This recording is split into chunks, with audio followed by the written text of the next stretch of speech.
Hi friends, this side is professor Chirag. Start करते हैं आपका नया chapter, that is chapter number 5, जिसके अंदर अपन डील करने वाले हैं अबाउट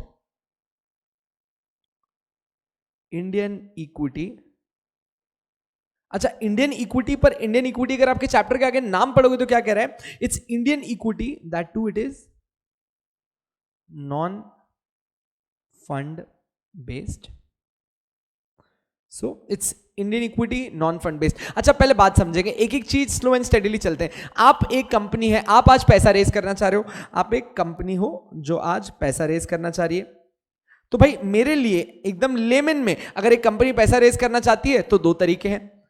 या तो भाई वो इशू करेगी अपने इक्विटी शेयर्स, या फिर वो कोई डेट इशू करेगी, मतलब डिबेंचर्स। तो या तो आप इक्विटी शेयर्स इशू कर लोगे या फिर डिबेंचर्स इशू कर लोगे, जिसकी तरीके से आपके पास सामने की तरफ से क्या आ जाएंगे? फंड्स आ जाएंगे। अच्छा, अगर आप इक्विटी शेयर्स इशू करते हैं तो इसके ऊपर क्या दोगे? बहुत बढ़िया यार, डिविडेंड देंगे। और अगर डेट इशू करते हैं तो बहुत ही बढ़िया, आप इंटरेस्ट देते हो। पर दोस्तों, दोनों ही चीज में एक चीज समझना, क्या आप लोग जब इक्विटी शेयर या फिर डेट इशू करते हो तो इन दोनों ही केसेस में सामने वालों से आप लोग फंड्स मांगते हो? कि मैं अगर आपको मेरे इक्विटी शेयर दे रहा हूं तो सामने से आप मेरे को क्या देंगे? अपने फंड्स देंगे। मैं आपको इक्विटी दे रहा हूं, आप मुझे फंड दो। मैं आपको डेट इशू कर रहा हूं, आप मेरे को फंड दो। तो इन दोनों ही केसेस में आप सामने वाले इंसान को क्या दे रहे हैं? अपने इक्विटी या फिर डेट, पर सामने से आपको क्या मिलते हैं? फंड्स मिलते हैं। अब ये चैप्टर किस पे रेस्ट्रिक्ट कर रहा है अपने आप को? देखिएगा, चैप्टर का नाम है इंडियन इक्विटी। मतलब कि जब एक इंडियन कंपनी क्या इशू कर रही है? अपने इक्विटी शेयर्स इशू कर रही है। क्या रेज करने के लिए? फंड्स रेज करने के लिए। So my topic, my discussion in this chapter is going to be restricted. कहां पे रेस्ट्रिक्ट होगा ये? कंपनी जब इक्विटी शेयर इशू करती है to raise funds. So this is our discussion. अभी श्योर इनफ? अच्छा, अब पर एक सेकेंड, ये तो मैंने आपको बताया इक्विटी फंड रेज करने के तरीके से, पर आगे चैप्टर का नाम पूरा पढ़ा, it is a non fund based method. अच्छा, नॉन फंड बेस्ड का मतलब क्या होता है? जब कंपनी अपनी इक्विटी इशू भी करेगी, जब कंपनी इक्विटी इशू भी करेगी, पर इन रिटर्न उसको फंड्स नहीं मिलेंगे, इन रिटर्न उसको फंड नहीं मिलेंगे। तो यार ऐसा कब हो सकता है? जब इंडियन कंपनी अपनी इक्विटी इशू भी करती है, अपने शेयर्स इशू भी करती है, पर उसको इन रिटर्न फंड्स नहीं मिलते। यार बड़ा आसान है, बड़ा सिंपल सी बात है। जब कभी भी मान लो कि कंपनी अपने बोनस शेयर्स लेके आती है। अच्छा बेटा, आगे बढ़ने से पहले बोनस शेयर्स का दूसरा नाम याद रखना, कभी कभार एग्जाम में ऐसा पूछा जाता है। It is called capitalization of reserves. It is called capitalization of reserves. बड़ा सिंपल सा नाम है यार। क्यों कहा जाता है आगे बताऊंगा, अभी उसकी हेडेक नहीं है अपने को। तो बात समझिएगा, बोनस इशू एक बहुत शानदार तरीका है जिसके थ्रू एक कंपनी क्या इशू करती है? अपने शेयर्स इशू करती है। पर क्या अगर बोनस इशू किया जाता है तो सामने से फंड्स आते हैं? The answer is no. तो क्या मैं कह सकता हूं ऐसे केसेस जहां पे बोनस तो इशू किया, आप लोगों ने शेयर्स तो इशू किए, पर सामने से कोई फंड नहीं आ रहा, तो क्या वो इस चैप्टर के अंदर का पार्ट बन सकता है? That is Indian equity, that too a non fund based. बिल्कुल बन सकता है। तो इस चैप्टर के अंदर अपन सबसे इंपॉर्टेंट और सबसे मेजर पार्ट डील करेंगे बोनस इशू के साथ। और क्या तरीके होते हैं यार? Let's go head. अच्छा, क्या एक इंडियन कंपनी अपने equity share in the form of sweat equity share issue कर सकती है? जब आप बात करते हैं एक इंडियन कंपनी ने अपने शेयर इशू किए in the form of sweat equity share. Now what do you mean by sweat equity share? जब कभी भी आपके किसी एम्प्लॉय ने कोई ऐसा काम किया है जिसकी वजह से या तो उसने आपको क्या दिला दिए? कोई इंटेलेक्चुअल प्रॉपर्टी राइट दिला दिए, मतलब कोई ऐसा काम कर दिया जिसके ऊपर आपको आईपीआर मिला है, चाहे पेटेंट हो चाहे कुछ भी हो मिला है। या फिर उसने कोई ऐसा काम किया है जिससे आईपीआर तो नहीं मिला, पर प्रैक्टिकली स्पीकिंग कोई आप लोगों को नो हाउ दिलवा दिया। नो हाउ का मतलब क्या होता है? ऐसी चीज जो आने वाले टाइम में आपकी बहुत हेल्प करने वाली है, चाहे इंटेलेक्चुअल प्रॉपर्टी राइट नहीं है पर बहुत ही बेनिफिशियल काम करके दिया है। इन दोनों ही केसेस के लिए जब एक कंपनी अपने एग्जिस्टिंग एम्प्लॉयज को रिवॉर्ड करना चाहती है, एम्प्लॉयज को रिवॉर्ड करना चाहती है, तो इस रिवॉर्ड के केस में कंपनी उनको क्या इशू कर सकती है? Sweat equity shares. सही एकदम। यार अब एक बात बताओ, sweat equity share can be issued, हमेशा याद रखना, sweat equity shares can be issued for consideration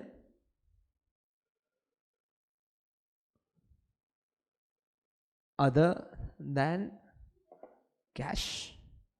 sweat equity shares कैसे इशू किए जा सकते हैं? For consideration other than cash.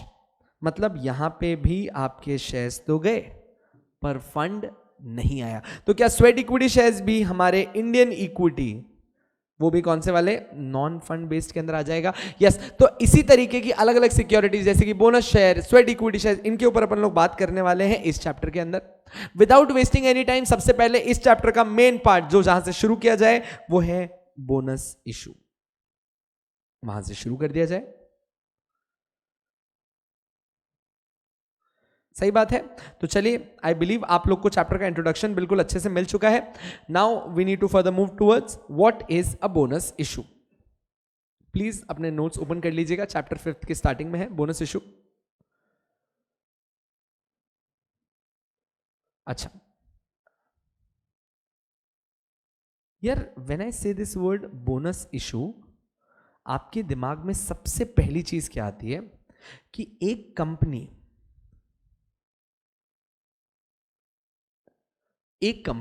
जब out of its own will, देखो जाहिर सी बात है, आप बोनस दे रहे हो, बोनस किसको दिया जाता है? उन्हीं को दिया जाता है जिनके पास ऑलरेडी आपके शेयर्स हैं। यार जिनके पास ऑलरेडी आपके शेयर्स हैं, अगर उनसे आप पूछोगे कि आपको बोनस चाहिए क्या, तो रिप्लाई एक ही चीज आएगा, हाँ। तो इसीलिए सबसे पहली चीज याद रखना, बोनस इशू करने के लिए कभी भी शेयर होल्डर्स की परमिशन नहीं लगती है। क्यों? क्योंकि हमें पता ही है यार वो हाँ बोलने ही वाले हैं। सो इसमें डिस्क्रिशन किसका होता है? कंपनी। जब मैं कहूं कंपनी, तो कंपनी के अंदर किसका? मैनेजमेंट वर्ड यूज कर लूं, मतलब बोर्ड ऑफ डायरेक्टर्स डिसाइड करते हैं कि इनको बोनस देना है। बिल्कुल है। So uh companies management decides on its own will कि उनको बोनस देना है या नहीं देना है। तो बोनस का मतलब क्या होता है? Additional shares issued by an Indian company to all its existing shareholders, पर बेटा एक चीज ध्यान देना हमेशा, आप सिर्फ उन्हीं शेयर होल्डर्स को बोनस दे सकते हैं जब आपके शेयर्स जो आप जिनके ऊपर बोनस दे रहे हैं वो शेयर्स क्या हैं? फुल्ली पेड अप है। यार है ना, ये तो हर कोई बता देता है कि शेयर्स फुल्ली पेड अप होंगे तभी हम लोग आपको अलाउ करते हैं इशू करने देने के लिए। मेरा क्वेश्चन है क्यों? अरे यार शेयर फुल्ली पेड अप नहीं है, जाने दो ना, क्या जरूरत है उसको फुल्ली पेड अप करने की, दे दो आप तो बोनस। अब देखो, अरे नहीं लाइबिलिटी है तो क्या दिक्कत है, लेट इट बी।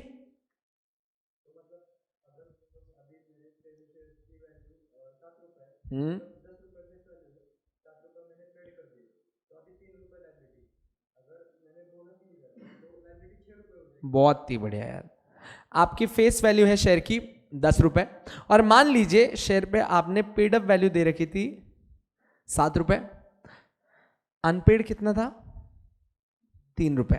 हमने क्या बोला? अंडर द कंपनीज एक्ट बहुत लाउड एंड क्लियर बोला गया है कि एक मेंबर की लायबिलिटी कभी भी कम की जा सकती है पर बढ़ाई नहीं जा सकती।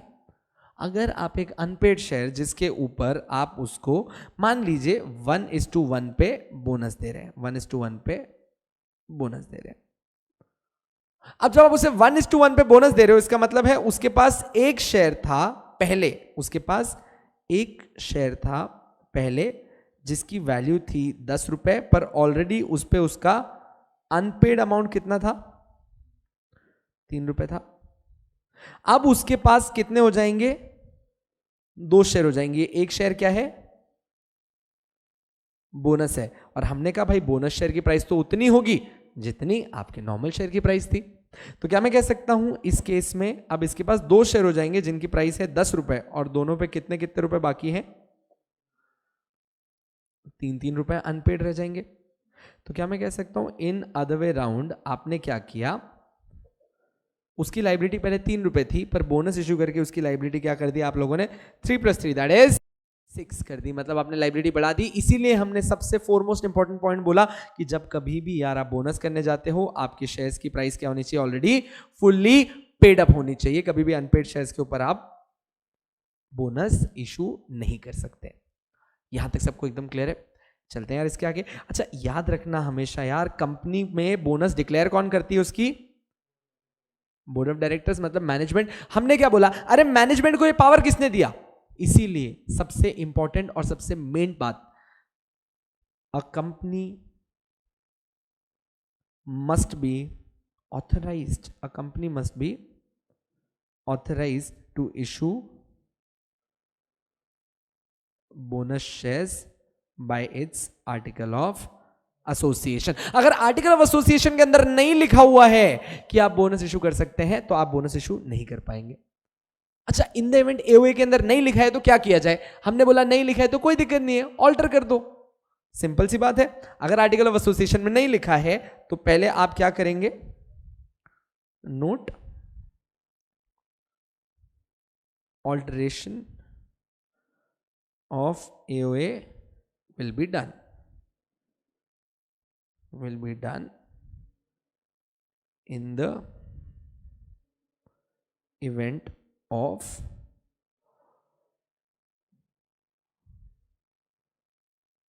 adding the clause for issue of bonus shares।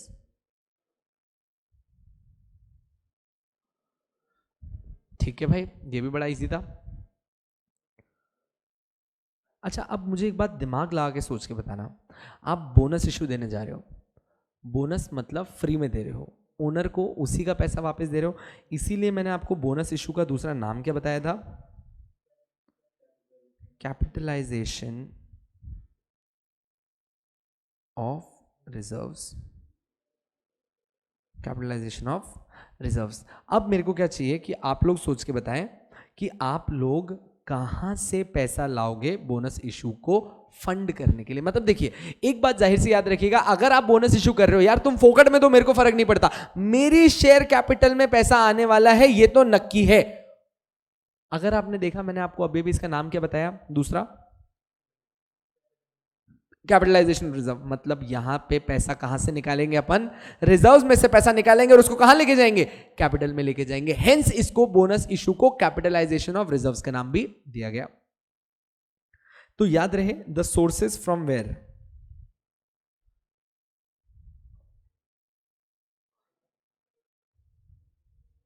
Bonus issue can be done.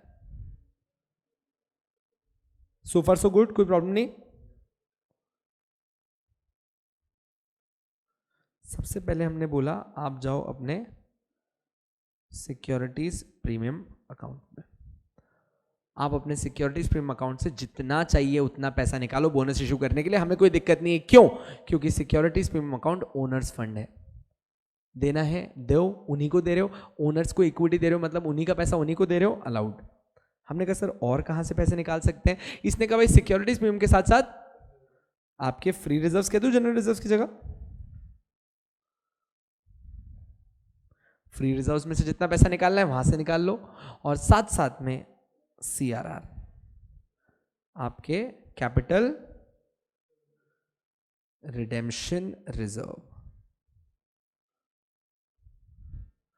ये 3 जगह हैं जहां से आप जितना चाहें उतना पैसा निकाल सकते हैं, securities premium account, free reserves and capital redemption reserve.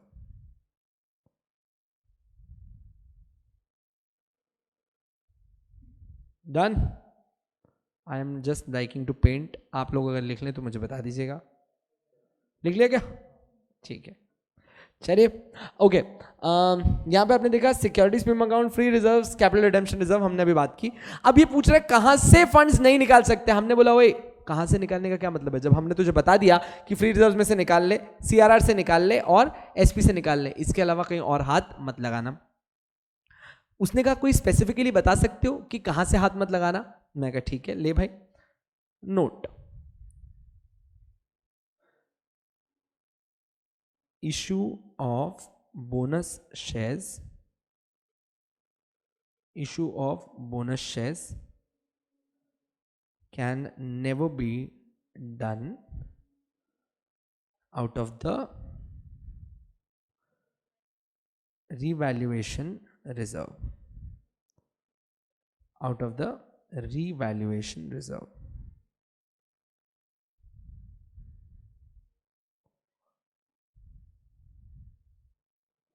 Now when you say issue of bonus shares can never be done out of the revaluation reserve, इसका मतलब क्या हो गया यार? बड़ा आसान, बड़ा सिंपल, बड़ा डायरेक्ट। समझना रिवैल्यूएशन रिजर्व का मतलब क्या होता है, किसी को पता है क्या? नहीं? तो क्या दिक्कत है, क्यों नहीं देने दे रहे हो इसमें से बोनस? ठीक है, आ जाए। अच्छा, मैं ना एक सादी सी बैलेंस शीट बनाता हूं पुराने जमाने वाली।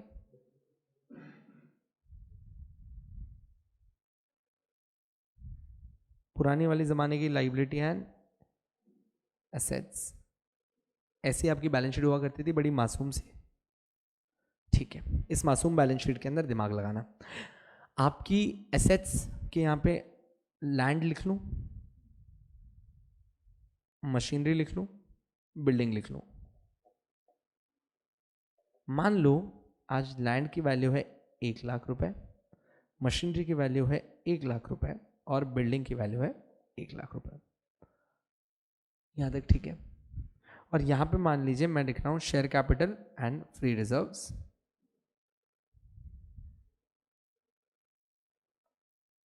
बैलेंस शीट टैली हो रही है, 3 लाख दोनों तरफ है। अच्छा, नए साल में पता पड़ा कि यार जमीनों की प्राइसेस अलग लेवल पे ऊपर गई है। अब आपकी लैंड रीवैल्यू होके, मतलब अगर अभी आप अपनी बैलेंस शीट में रीवैल्यूड फिगर लिखते हो तो आपकी लैंड की नई प्राइस आ गई है 1,50,000 और बिल्डिंग की नई प्राइस आ गई है 2 लाख रुपए। यार प्लीज एक बार बैलेंस शीट का टोटल लगाना आप। यहां तो 4.5 लाख रुपए हो रहे हैं यार, पर इधर कितने हो रहे हैं अभी भी? 3 लाख। बैलेंस शीट मैच कैसे करोगे? आपने कहा भाई सुन, जब कभी भी तेरी एसेट रीवैल्यू होती है ना, तो सिर्फ बैलेंस शीट मैच करने के लिए एक अकाउंट बना दे जिसके अंदर क्या दिखा दे? अपना रिवैल्यूएशन रिजर्व। कितने से तेरी प्रॉपर्टी बढ़ गई? 1,50,000 से ना, तो रिवैल्यूएशन रिजर्व कितने से बना दे? 1,50,000 से। अब ये 1,50,000 तुम्हारे पास आए हैं या सिर्फ बैलेंस शीट टोटल करने के लिए दिखाया है? दिखाया। ये 1,50,000 तुमको कब मिलेंगे? जब ये लैंड और बिल्डिंग तुम लोग क्या करोगे? सेल करोगे। अभी आया क्या पैसा? नहीं आया ना, सिर्फ दिखाने की बात है। तो भाई जो चीज सिर्फ दिखाने के लिए बनाई थी उसके अंदर से कैसे दोगे बोनस मेरे भाई? Is it simple enough? Sure? Why we do not issue bonus out of revaluation reserves? Okay, यहां तक एकदम बढ़िया झेप रहा है आप लोग को। क्या चीज बेटा?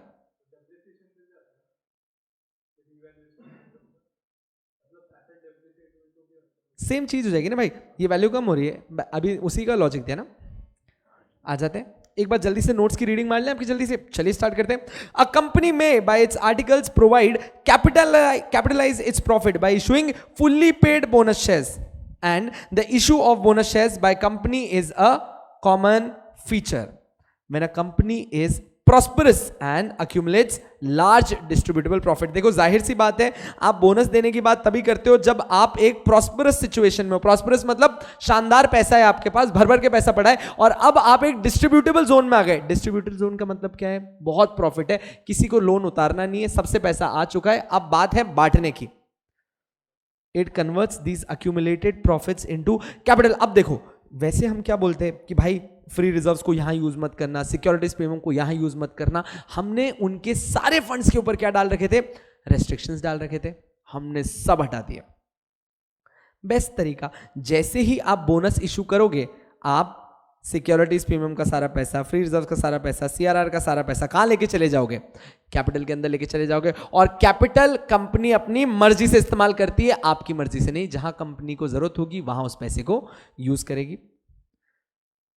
into capital and divides the capital among the existing members in proportion to their entitlement। अच्छा, अब ये कंपनी के मैनेजमेंट का डिस्क्रिशन है कि वो कैसे बोनस देना चाहते हैं। वो ऐसा भी बोल सकते हैं, फॉर एवरी 1 शेयर हेल्ड हम आपको 1 बोनस दे रहे हैं, फॉर एवरी 2 शेयर हेल्ड हम आपको 1 बोनस दे रहे हैं, फॉर एवरी 3 शेयर हेल्ड हम आपको 1 शेयर बोनस दे रहे हैं। दैट इज योर कॉल कि आप कैसे देते हो बोनस। चलिए,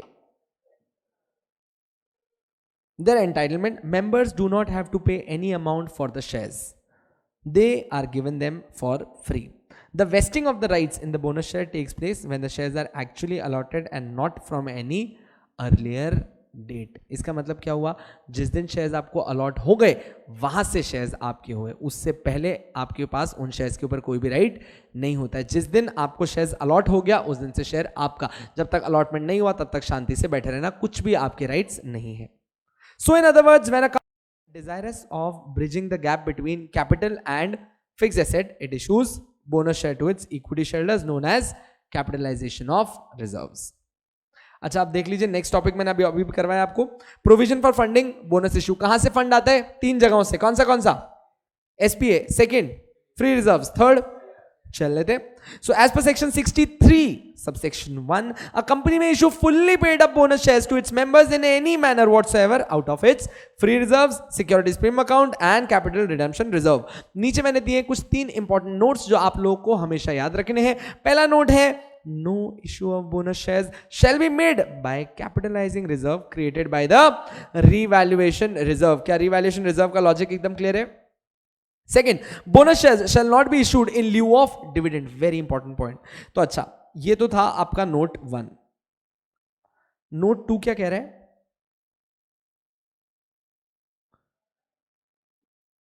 जस्ट सेकेंड। अच्छा देखो ना, 2 चीजें, जब आप बात करते हो डिविडेंड की और जब आप बात करते हो बोनस इशू की, यार है ना, ये दोनों एंटायरली डिफरेंट कंसेप्ट्स हैं। एक में आप अपने इन्वेस्टर को कैश बेनिफिट देते हो, आप अपने इन्वेस्टर को कैश बेनिफिट देते हो, और वो भी कहां से देते हो? आपके करंट ईयर के प्रॉफिट्स में से। मतलब इस साल प्रॉफिट हुआ तो मैं आपको प्रॉफिट का हिस्सा दूंगा, नहीं हुआ नहीं दूंगा। बोनस इशू का मतलब क्या होता है? आप कैपिटलाइज कर रहे हो, और कैपिटलाइज कर रहे हो पर आप उनको कैश बेनिफिट नहीं दे रहे हो, आप दे रहे हो उनको बेनिफिट के रूप में शेयर्स। और ऐसा भी नहीं कि करंट ईयर का प्रॉफिट दे रहे हो, रिजर्व्स तो कितने भी सालों के हो सकते हैं, और ये भी आप इनको रिजर्व्स में से देते हो। तो हमने बोला कि बोनस के अंदर तू मुझे मेरा ही पैसा वापस चिपकाता है, जबकि डिविडेंड के अंदर जो प्रॉफिट इस साल का आया है उसमें से कुछ पार्ट तू मुझे देता है जो मेरा कहलाता है, बाकी वापस कंपनी यूज कर सकती है। यस, हमने क्या बोला कि भाई देख, तेरे को डिविडेंड नहीं देना ना, मत दे, कोई प्रॉब्लम नहीं है। तेरे को बोनस नहीं देना, मत दे, कोई प्रॉब्लम नहीं है। पर कभी ये मत बोलना कि क्योंकि मैंने क्या इशू किया था, आज बोनस इशू किया था, बोनस मैंने किसके बतौर इशू किया? डिविडेंड के लिए इशू किया। मतलब क्या हुआ कि भाई इस साल मेरे पास प्रॉफिट तो है, मेरे पास इस साल प्रॉफिट तो है, मैं प्रॉफिट का कुछ पार्ट आप लोग को कैसे देना चाहता हूं? डिविडेंड की तरह देना चाहता हूं। पर मैं क्या कर रहा हूं ना, आपको डिविडेंड में कैश की जगह क्या दे रहा हूं? बोनस शेयर्स दे रहा हूं। ये चलेगा क्या? नहीं चलेगा। आपको डिविडेंड देना है तो आप सिर्फ और सिर्फ मुझे कैसे दोगे? कैश फॉर्म में दोगे। Bonus should never be issued in lieu of dividend. Am I clear? Yes we are. Let's go head to the third point. अच्छा देखो, मैंने आपको एक छोटा सा एग्जांपल देता हूं, यहां तक कोई डाउट नहीं बचे? डन, चलो let's go head. It's your note 3। अच्छा, अब नोट 3 की बात सुनना, और बड़ी मासूमियत से बड़ी डायरेक्ट सी बात है यार। नोट 3 क्या कह रहा है? नोट 3 कह रहा है कि भाई देखो, जब तक, अच्छा है ना, I tell you a very simple, मैं अपने घर की स्टोरी बता देता हूं। मैंने मेरे पिताजी को बोला कि मुझे बाइक चाहिए, he refused, he said no, no chance, that's fine. But the other day सुबह सुबह वो आए, उन्होंने बोला कि भाई सुन, तू तो आज का दिन पढ़ाई कर, शाम को तेरे को बाइक दिलाता हूं। अब जब पहले मैंने मांगी और उन्होंने मना कर दिया तो कोई झगड़ा नहीं है, पर जब उन्होंने अनाउंस कर दिया ना, तो अब तो उनको बाइक दिलानी पड़ेगी, नहीं तो शाम को घर में दंगे हैं। सो अपन कहना क्या क्या चाह रहे थे इस चीज पे कि जब कभी भी आप बात करते हो बोनस इशू की ना, तो बोनस इशू करना किसका राइट है? मैनेजमेंट का राइट है। नहीं करे तो आप कुछ कर सकते हो क्या? It is the right of management. ये राइट तुम्हारा है, पर अगर तुमने इस राइट को एक्सरसाइज कर लिया और बोनस इशू क्या कर दिया? अनाउंस कर दिया। अगर इस राइट को एक्सरसाइज कर लिया और बोनस इशू क्या कर दिया? अनाउंस कर दिया। जिस दिन ये बोनस इशू अनाउंस हो गया, अनाउंस होते ही अब ये तुम्हारा ऑप्शन नहीं, ये अब तुम्हारी डेट बन चुकी है। अब तुमको पे करना ही पड़ेगा, अब तुमको बोनस देना ही पड़ेगा।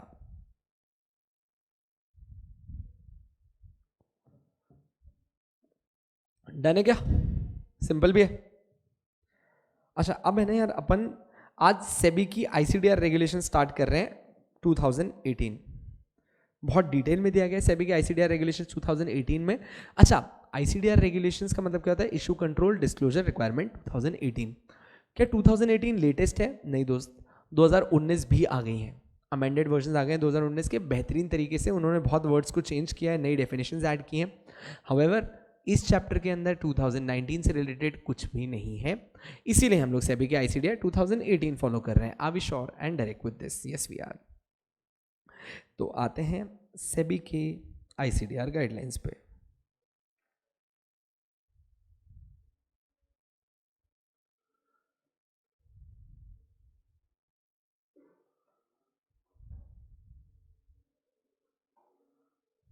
ठीक है, these are in detail and very normal ICDR guidelines, कोई दिक्कत नहीं आएगी। अगर आप लोगों ने यहाँ तक का डिस्कशन सही से सुना है तो आगे की कहानी भी एकदम केक वॉक की तरह चलने वाली है आप लोगों के लिए। देख लेते हैं। Subject to the provision of Companies Act 2013। तो सबसे पहले उसने क्या बोला? बोनस इशू करने जा रहा है मेरे दोस्त। आईसीडीआर ने भी क्या बोला? पहले कंपनीज एक्ट 2013 के सारे प्रोविजंस फॉलो करना। मैं तेरे को कभी भी नहीं कहता कि सीए 2013 को ओवरराइड कर रहा हूं मैं।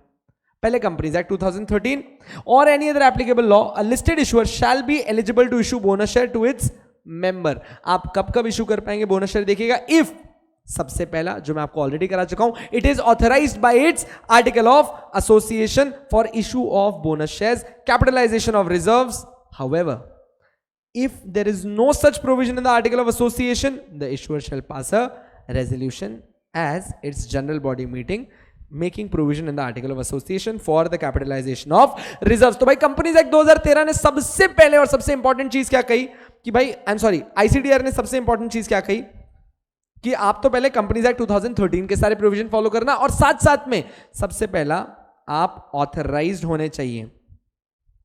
किससे ऑथराइज होने चाहिए? अपने आर्टिकल ऑफ एसोसिएशन से। किस चीज के लिए? To issue bonus shares. और अगर आप नहीं हैं तो पहले क्या करिए? आर्टिकल ऑफ एसोसिएशन को ऑल्टर कर दीजिए। और एक बार आर्टिकल ऑफ एसोसिएशन ऑल्टर हो गया, उसके बाद क्या करना है? सिर्फ और सिर्फ आपको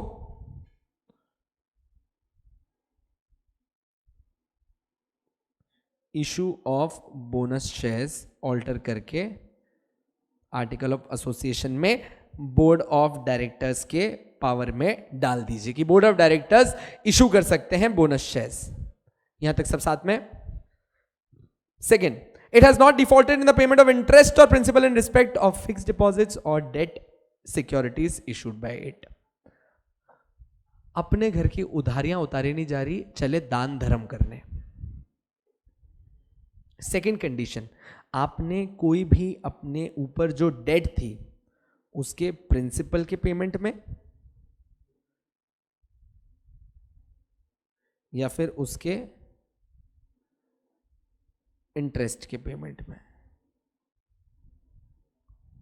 कोई भी डिफॉल्ट नहीं किया है। मतलब क्या हुआ कि पहले आप अपनी उधारी चुका लो। बोनस तो आप फ्री में दे रहे थे। बोनस कब दिया जाता है? जब आप एक प्रॉस्परस सिचुएशन में आ गए थे, जब आपके पास डिस्ट्रीब्यूटेबल प्रॉफिट पड़ा था, किसी को देने की दिक्कत ही नहीं थी, तब आप बोनस देते हो। तो सेकंड कंडीशन आईसीडीआर क्या कह रही है? That it has not defaulted in payment of interest और principal in respect of any fixed deposits और डेट सिक्योरिटीज। चलिए तीसरा देखते हैं। अच्छा, अब आप है ना अभी भी नहीं सुधर रहे। चलो डेट तुमने पे कर रखी होगी यार, तुम्हारे इंप्लॉइज की सैलरी नहीं दी है तुमने। आंख में आंसू आ गए ये बात सुनकर। एम्प्लॉयज को टाइम पे सैलरी मिलती रहनी चाहिए ताकि एम्प्लॉयज जी पाए, खा पाए, घूम पाए। नहीं, मैं अपनी बात नहीं कर रहा। It has not defaulted in respect of the payment of statutory dues of the employees such as contribution to provident fund, gratuity और bonus। यार employees के लिए अगर कोई भी स्टैट्यूटरी ड्यूज है। अच्छा यार दोस्त, जब अपन बोले ना स्टैट्यूटरी ड्यूज, स्टैट्यूटरी का मतलब होता है कंपलसरी बाय लॉ। आपके ऊपर ऐसे ड्यूज हैं जो लॉ ने आपके ऊपर कंपलसरी किए हैं, जैसे कि हर साल इन गरीबों को दिवाली के अवसर पे बोनस देना, इनके लिए प्रोविडेंट फंड में पैसा जमा करना, इनके लिए ग्रेचुटी का पैसा जमा करना। ये सारी चीजें आती हैं स्टैट्यूटरी ड्यूज में, जो एक एम्प्लॉयर को अपने एम्प्लॉय के लिए करना चाहिए। तो हमने कहा कि you have not defaulted in these things, तब बात करना कि आपको क्या इशू करना है, बोनस इशू करना है। तो दोस्तों अभी तक कितनी कंडीशंस हो चुकी हैं? 3 कंडीशंस हो चुकी है। पहली बात, अपने आर्टिकल ऑफ एसोसिएशन से आप ऑथराइज होने चाहिए, नहीं हो तो ऑल्टर कर देना।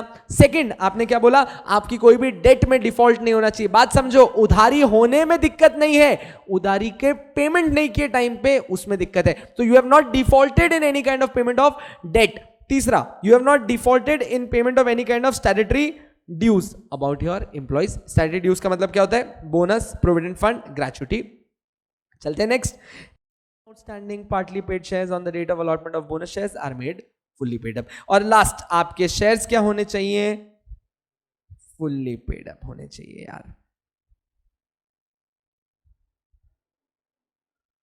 आपके शेयर्स होने चाहिए fully paid up as on the date of the allotment of bonus shares are made fully paid up. Any of its promoter और director is not a fugitive economic offender. उस पे मत जाओ, पहले यहां तक आपके शेयर्स फुल्ली पेड अप होने चाहिए। मैंने आपको बताया था क्यों? क्योंकि आप अपने मेंबर्स की लाइबिलिटी बढ़ा नहीं सकते। Members liability can never be increased.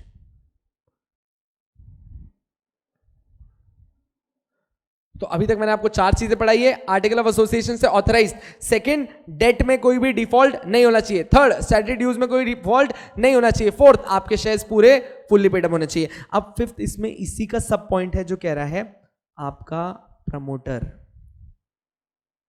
कोई भी फ्यूजिटिव इकोनॉमिक ऑफेंडर नहीं होना चाहिए। अच्छा है ना, ये फ्यूजिटिव इकोनॉमिक ऑफेंडर के ऊपर पूरा एक एक्ट है 2018 का, ठीक है ना, पूरा इसके ऊपर एक्ट है। अच्छा सर, फ्यूजिटिव इकोनॉमिक ऑफेंडर तो बता दो क्या होता है? Vijay Mallya is a fugitive economic offender. अब आपको अचानक से पूरी पिक्चर साफ हो गई है। एक ऐसा ऑफेंडर जो मेरे देश में किस तरीके का क्राइम करके भागा है? इकोनॉमिक फॉल्ट, मतलब पैसा लेके भागा है और पैसा लेके मेरे देश को छोड़ के भाग गया और हमें पता नहीं है कि वो कब वापस आएगा। ऐसे ऑफेंडर्स जो मेरे देश से पैसा लेके बाहर भाग जाते हैं और हमें पता नहीं है कि वो कब वापस आएंगे, इन सबको आप क्या बोलते हो? Fugitive economic offender. सिंपल है क्या? आपका प्रमोटर एक भगोड़ा नहीं होना चाहिए। गोस फाइन? पक्का? चलिए पेज पलट लें क्या यार?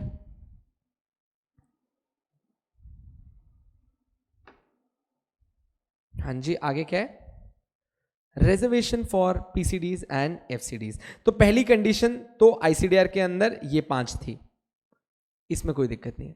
सेकंड, आईसीडीआर क्या कह रहा है आपको? अब देखो कंडीशन 2,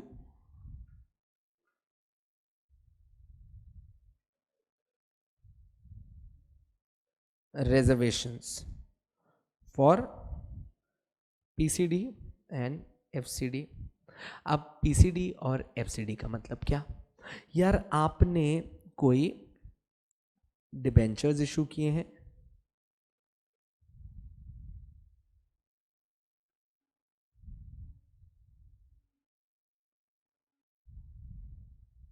आपने कोई डिबेंचर्स इशू किए हैं जो या तो पार्टली कन्वर्टेबल है या फिर फुल्ली कन्वर्टेबल है। पार्टली या फिर फुल्ली कन्वर्टेबल है। अब सवाल ये उठता है कि पार्टली कन्वर्टेबल है या फुल्ली कन्वर्टेबल। इन दोनों ही केसेस में एक चीज समझनी है कि आगे चल के ये लोग क्या करने वाले हैं, खुद को कन्वर्ट करने वाले हैं। अच्छा, ये कौन से शेयर्स चल रहे हैं, प्लीज एक चीज का ध्यान दीजिएगा, ये चल रहे हैं वो वाले कन्वर्टेबल शेयर्स जो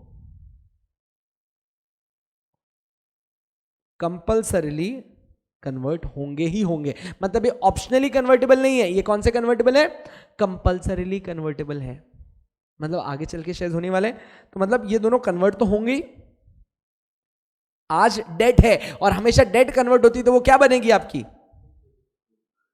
इक्विटी। भाई एक बात बताना, ये आज इक्विटी नहीं है पर क्या फ्यूचर में 100% इक्विटी बनने वाली है, बनने ही वाली है यार, नक्की है। अब एक सेकेंड ना, मान लो आज वो वक्त है जब तारीख हुई है 1 जनवरी 2019, तारीख है 1 जनवरी 2019 की, मौसम है कुछ इस प्रकार कि आपके डिबेंचर्स जो हैं पूरी तरह तैयार, और ये कौन से वाले डिबेंचर्स हैं, ये एफसीडी हैं, मतलब फुल्ली कन्वर्टेबल डिबेंचर्स हैं, और वो भी कौन से वाले एफसीडीज,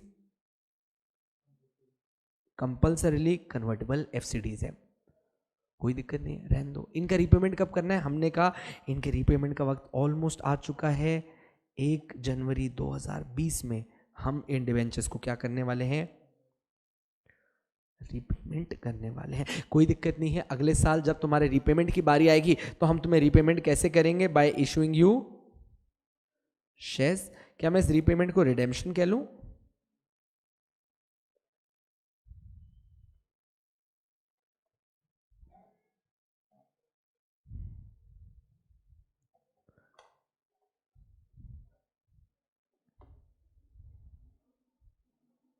कोई दिक्कत नहीं यहां तक।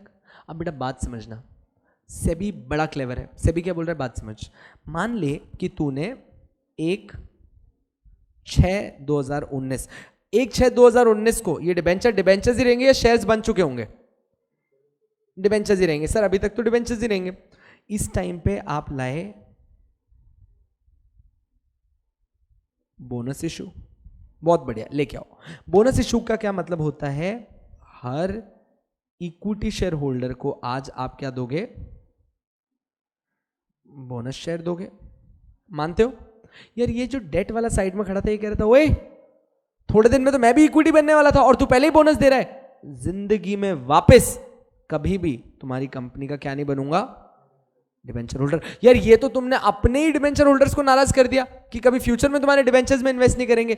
सेबी ने कहा बेवकूफी मत कर, ये तेरे फ्यूचर में बाद में कभी तेरे साथ आएंगे ही नहीं, इनको लगेगा इनके साथ नाइंसाफी हुई है। अरे आज नहीं तो कल तेरा इक्विटी शेयर होल्डर तो बनने ही वाला है, क्योंकि ये शेयर्स कौन से वाले शेयर्स हैं, कंपलसरी है यार। ऑप्शनल भी होता तो हम कुछ नहीं कहते। इसीलिए सेबी आईसीडीआर ने क्या बोला कि भाई देख, जो शेयर्स, हमेशा याद रखना, सॉरी, जो डिबेंचर्स तेरे कंपल्सरीली कन्वर्टेबल होना, उनके लिए क्या कर, रिजर्वेशन कर। रिजर्वेशन का मतलब क्या होता है, इस डेट को आज ही कंपेयर करके देख ले कि आगे चल के जब ये कन्वर्ट होंगे तो उस टाइम में कितने इक्विटी शेयर्स हो जाएंगे, और अगर आज ही इतने इक्विटी शेयर्स होते तो उनको तू कितना बोनस देता। तो तू क्या कर, कंपेयर कर, कन्वर्ट कर कंपल्सरी वालों को, और उनके लिए आज ही उन डिबेंचर्स के लिए जो कंपल्सरीली कन्वर्ट होने वाले हैं, अगर वो पार्टली कन्वर्ट हो रहे हैं तो जो पार्ट कंपल्सरीली कन्वर्ट हो रहा है उसके लिए रिजर्वेशन कर।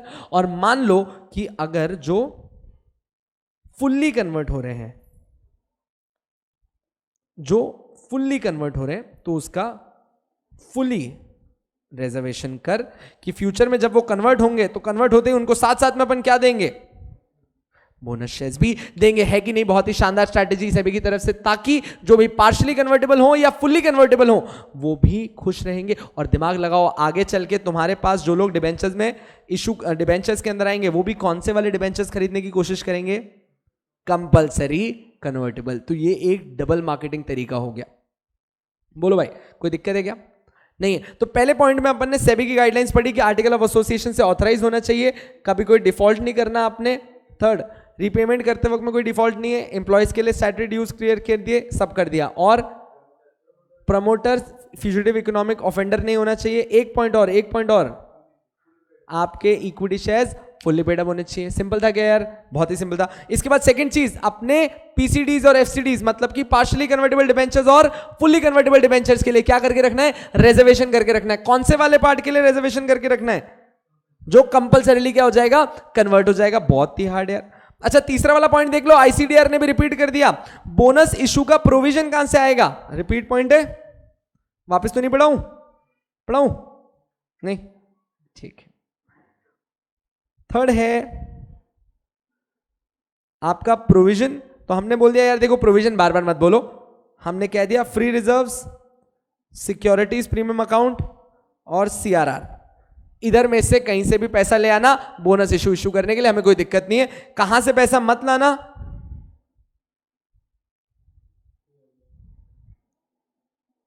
रिवैल्यूएशन रिजर्व से पैसा मत लाना, क्योंकि ये सिर्फ कहने के लिए रिजर्व है, एक्चुअली में एग्जिस्टेंस में नहीं होता है। हाँ जी, नहीं, ये सब ओनर्स फंड का पार्ट होता है। अगर आप अपनी बैलेंस शीट देखें तो ये सब एक ही फंड के अंदर आते हैं, नोटिस करके देखें, इसीलिए। हाँ जी, नहीं, अगर आप 100% इशू कर रहे हो ना सिक्योरिटीज कैपिटल का, तब एसपी है, वरना सब में से रह सकते हो। तो वो तो बहुत ही देर की बात हो गई। ठीक है, यहां तक बोलो भाई, कोई दिक्कत नहीं। 2 पॉइंट और बच गए यार, देख लेते हैं क्या है। अच्छा, नेक्स्ट वाला पॉइंट भी अपन ने ऑलरेडी किया हुआ है। क्या है next point? Bonus issue not to be in lieu of dividend. कर लिया पॉइंट निकलस?